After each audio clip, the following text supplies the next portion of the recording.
Okay, thank you, Colette and Okay. Cinda. My name is Ken Hart, and I'm actually at Cannon Beach, Oregon. And the sun is going down, and I'm happy to be here talking to you, but I wouldn't mind being walking on the beach either. I'm here with my wife who's attending a conference.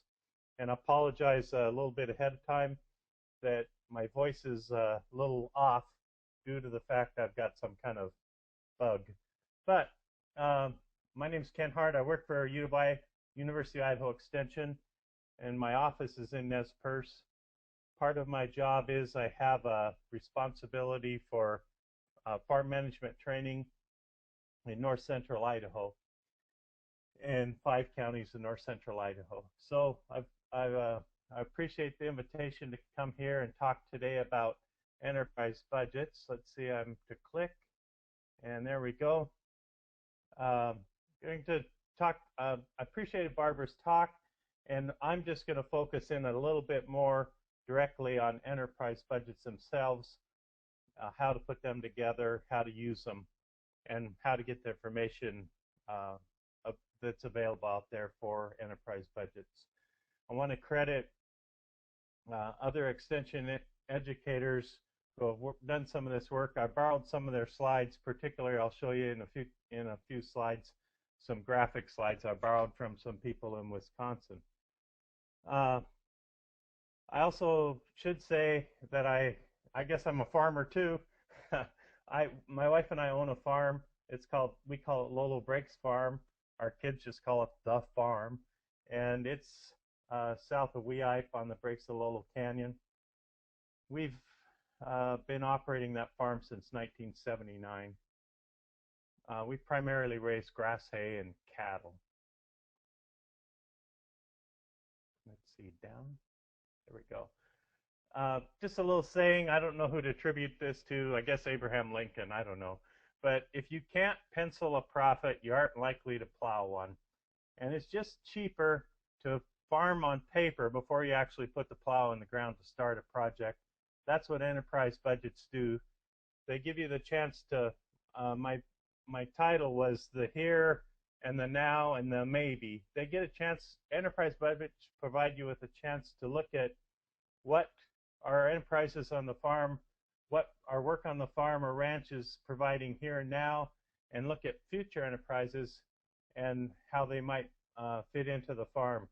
It's a lot cheaper to do it on paper. It does give you the chance to make better decisions ahead of time. Maybe not perfect decisions, but better decisions. And enterprise budgets is a good tool for that. What I'll be talking about in the next 30 minutes, and I again hope that participants, if you have any questions about anything, even the sunset here at Cannon Beach, could go ahead and type in questions as we go along. Going to talk just about what are enterprise budgets, what are enterprises specifically. What's an enterprise budget look like? It's a simple budget, easy to construct and easy to use, but it's also a powerful budget.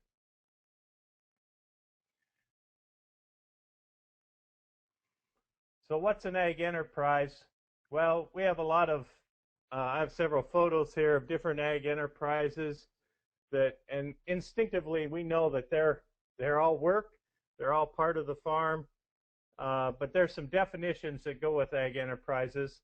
I like to see, I found this, I credit this to the people in Wisconsin, this building block picture of a farm. And you can see that the enterprises, the hay, the silage, the grain, the animal enterprises, all contribute to the profit of the business. And regardless of what your motives are, profit's important in order to keep the business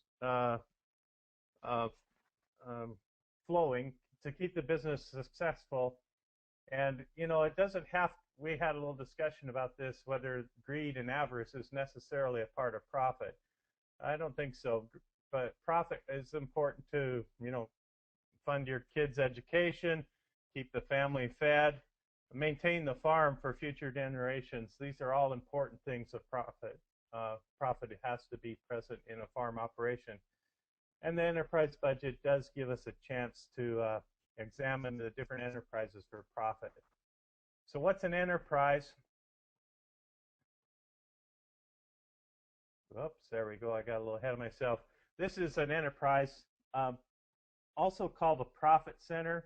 That's kind of more of a business term, but it's been applied in agriculture in the last 10 years or so. Enterprise can be, you can see it written there, a segment of the business readily separated by accounting procedures, separated according to income and variable and expenses. Here's my definition, just a little bit shorter. A crop, animal, or activity that produces a marketable product on the farm.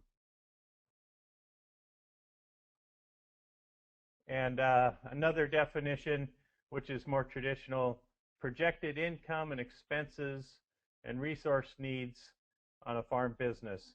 And they're calculated, enterprise budgets are calculated on a per unit basis. So for crop agriculture, most often that would be per acre basis, and animal agriculture per head basis. However, you could calculate these budgets on any unit that you felt was conducive to your farm. Could be per row. It could be square foot in a square foot farming situation. So as long as you use a comparable unit, and you should kind of look at the industry and use comparable units that the industry is using, so you can compare across industry your costs with other industry members in your particular crop that you're growing.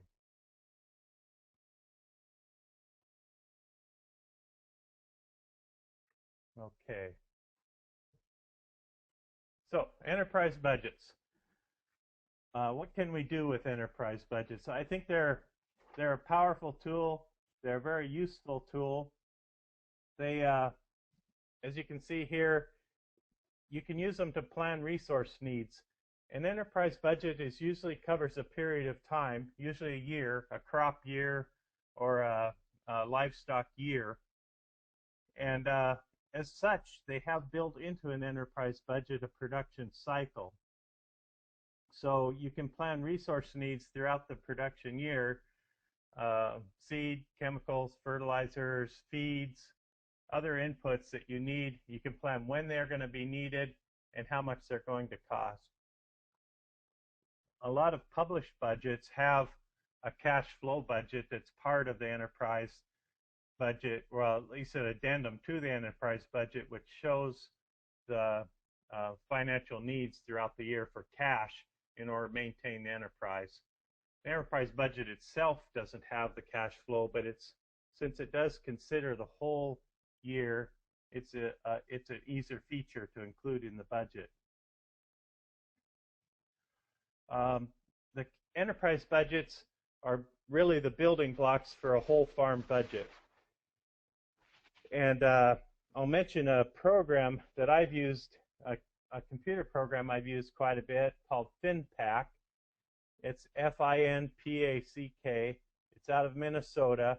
If you just jot down the name later, you could go download this particular program. You can download a trial copy.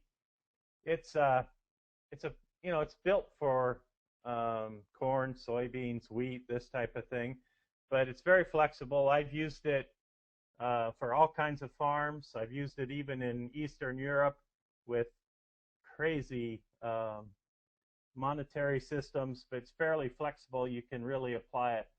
And FinPack it uses the enterprise budgets as the building blocks for farm analysis of the current farming operation, but also for looking at changes you might want to make in your farm operation, either in size or production methods or the crops or livestock, different operations you might be involved in. So it's a useful tool, but we're going to talk today we're going to look at just what that enterprise budget that's the basis for forward planning looks like. And another thing, oops, sorry about that. I'll turn that off. The other thing about enterprise budgets, is that they do provide information for partial budgeting. Partial budget's a useful tool that considers just a small change in your farm. Let's say you buy a new baler. A partial budget adds up the added receipts and reduced costs from that action and compares it to the reduced receipts and added costs from the action to see whether that particular action is profitable. So partial or enterprise budgets provide a lot of information to be used in partial budgeting. Partial budget's a good tool if you're just considering not a whole new enterprise, but maybe a small change in how you're doing your farming or purchase of additional equipment, additional labor, that type of thing. And you'll find it's a very simple budget. You can find information about this readily available, public domain on the internet or from your local university. We use the enterprise budget to determine cost of production, which is similar to what Barbara was talking about, break even for the entire enterprise, break even cost for the entire enterprise. Enterprise budgets can be used, as I said, as a planning tool for new enterprises, but also as an analysis tool for current enterprises. And you'd be surprised how many enterprises are begun without adequate or thorough investigation, or continued just because dad did it this way, or because mom did it this way, or because my neighbor does it this way.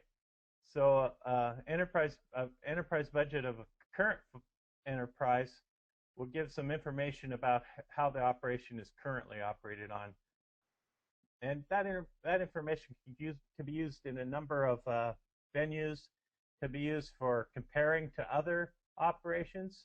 Other farms can be used to compare or to bring to the banker and support a funding request, although the banker will surely ask for balance sheets and cash flow statements these days, as well as some collateral, likely. And they provide data, again, to reduce cost of production and break-even analysis, which we will take a look at some examples of that later on in just a few minutes.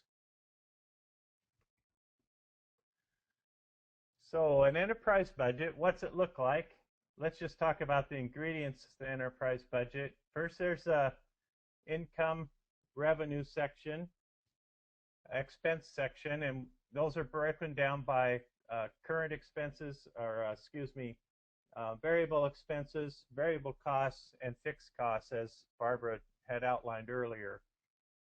And then returns, they're usually for a single crop or production, livestock production.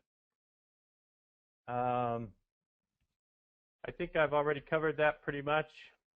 That's the next part there, but they're usually, enterprise budgets are per acre, per head, and the really nice thing about an enterprise budget, if they're used in a computer program, since they are calculated per acre, per head, you can easily change the number of acres, the number of head in your operation. You can look how that investment would affect the farm operation, the farm or ranch operation. And they're usually for 1 year.